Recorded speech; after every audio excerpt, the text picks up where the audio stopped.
आज ऐसे दिन आप सभी को ये नियुक्ति पत्र प्राप्त हो रहा है जिस दिन हमारे देश के अंदर आदरणीय प्रधानमंत्री नरेंद्र मोदी जी का एक आज़ाद भारत में रिकॉर्ड बन रहा है कि वो भारत के ऐसे प्रधानमंत्री हैं जो सबसे लंबे समय तक निर्वाचित रहने वाले प्रधानमंत्री के रूप में आज उनका कार्यकाल सारे रिकॉर्डों को पीछे छोड़ रहा है।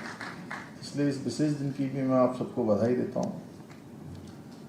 साथियों, जब हम भर्ती प्रक्रियाओं की बात करते हैं तो हमको थोड़ा पीछे जाना पड़ेगा और उस दौर को हमें नहीं भूलना चाहिए जब भर्ती परीक्षाओं पर, जैसा कि अभी हमारे राम सिंह जी ने भी कहा, सौरभ जी ने भी कहा, आदरणीय मंत्री लोगों ने यहाँ पर अपनी बात रखी कि भर्ती परीक्षाएं किस प्रकार होती थी। उन भर्ती परीक्षाओं पर बार बार सवाल उठते थे, बार बार पेपर लीक की बातें आती थी और ये घटनाएं युवाओं के विश्वास को तोड़ देती थी।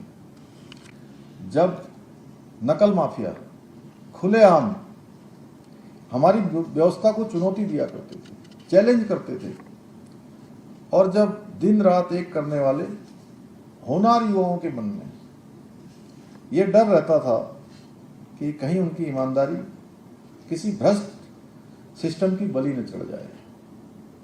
देखा जाए तो वो दौर हमारे युवाओं के सपनों और उनके माता पिता के त्याग के साथ घोर अन्याय का दौर था, जहां पिछली सरकारों में एक एक भर्ती पंचवर्षीय योजना बन जाती थी। कब उसका रिजल्ट आएगा, कब परीक्षा होगी, कब साक्षात्कार होगा या कब कोई अन्य प्रक्रियाएं चलेंगी, वहीं आज रिकॉर्ड समय में भर्तियां पूरी हो रही हैं। फर्क साफ है, वे भ्रष्टाचार लाते थे और हम रोजगार लाते हैं।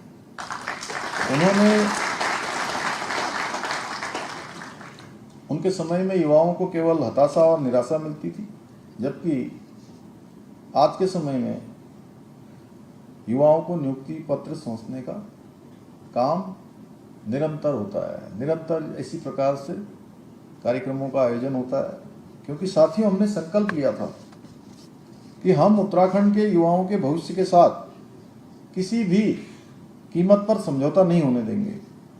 हमने नकल माफियाओं के खिलाफ निर्णायक लड़ाई लड़ते हुए दोषियों को कानून के शिकंजे में लाने का काम किया और देश का सबसे कठोर नकल विरोधी कानून लागू करके स्पष्ट संदेश दिया कि अब उत्तराखंड में प्रतिभा व परिश्रम का सम्मान होगा और ईमानदारी की जीत होगी। योग्यता, प्रतिभा और क्षमतावान हमारे भाई बहन, हमारे राज्य के बेटे बेटियां, उनको अब इसके लिए किसी के आगे पीछे जाने की जरूरत नहीं पड़ेगी।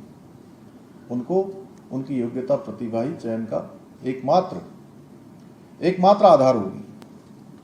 और ये नकल विरोधी कानून लागू होने के बाद भर्ती प्रक्रियाएं पारदर्शी और निष्पक्ष हो रही हैं। मुझे ये बताते हुए बेहद गर्व है कि बीते 4.5 वर्षों में सरकार ने 33,000 से अधिक युवाओं को सरकारी नौकरियों से जोड़ने का काम किया है। और आज आप सभी 221 युवाओं को नौकरी पत्र मिलने के साथ ये संख्या और आगे बढ़ जाएगी, इसका नंबर आगे बढ़ जाएगा।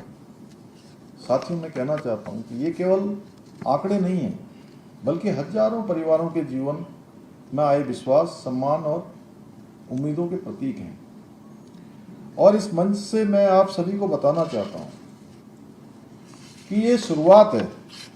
हमारी सरकार आगे भी इसी प्रकार, इसी पारदर्शिता के साथ और इसी निष्पक्षता के साथ युवाओं को लगातार रोजगार के अवसर देती रहेगी। ये क्रम हमारा रुकने वाला नहीं है, ये अनवरत रूप से जारी रहेगा। हमने सभी विभागों को स्पष्ट निर्देश दिए हैं कि जितने भी विभागों में खाली पद हैं उनको तुरंत भरा जाए। साथियों, हमारी सरकार ने आपके भविष्य को सुरक्षित करने के लिए अपना कदम पूरी ईमानदारी से आगे बढ़ाया है। अब आपकी बारी है। अब आपका एक चरण पूरा हुआ। आप में से बहुत सारे लोग ये सोच रहे होंगे कि आज नियुक्ति पत्र मिल जाएगा, आज काम पूरा हो गया। ऐसा तो नहीं सोच रहे ना। अब एक काम तो पूरा जरूर हुआ, लेकिन अब आपका दूसरा काम शुरू हो गया। आज से नया काम शुरू हो गया आपका, क्योंकि आप सभी सरकारी व्यवस्था का हिस्सा बनने जा रहे हैं। शहरी विकास, कौशल विकास, पशुपालन, ये तीनों ही विभाग सीधे तौर पर राज्य की जनता के विकास से जुड़े हुए हैं, आम जनता से जुड़े हुए हैं। मेरा आप सभी से एक मुख्यमंत्री के नाते नहीं, बल्कि आप ये कह सकते हो कि कुछ सालों पहले तक हम लोग भी विद्यार्थी थे। जो आप लोग आज हैं, आज से 15 साल पहले, 20 साल पहले हम भी आप ही की तरह थे। जब हम भी पढ़ाई कर रहे थे, महाविद्यालय में कुछ पढ़ते होंगे इसमें से, राम सिंह जी हमारे छात्र राजनीति में थे, सौरभ जी कहीं और थे, जोशी जी और हमारे उमेश भाई तो खैर हम लोगों के बहुत ही सीनियर हैं। सविता जी ने जो है लंबा कालखंड राजनीति को नज़दीक से देखा है।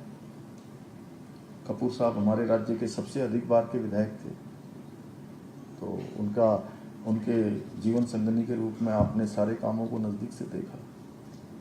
तो मैं कह सकता हूं कि आप लोगों के बड़े भाई के नाते कि एक आग्रह है आप लोगों से, जब कल आप अपने दफ्तर में बैठें तो आपके मन में सिर्फ एक ही भाव होना चाहिए कि हमको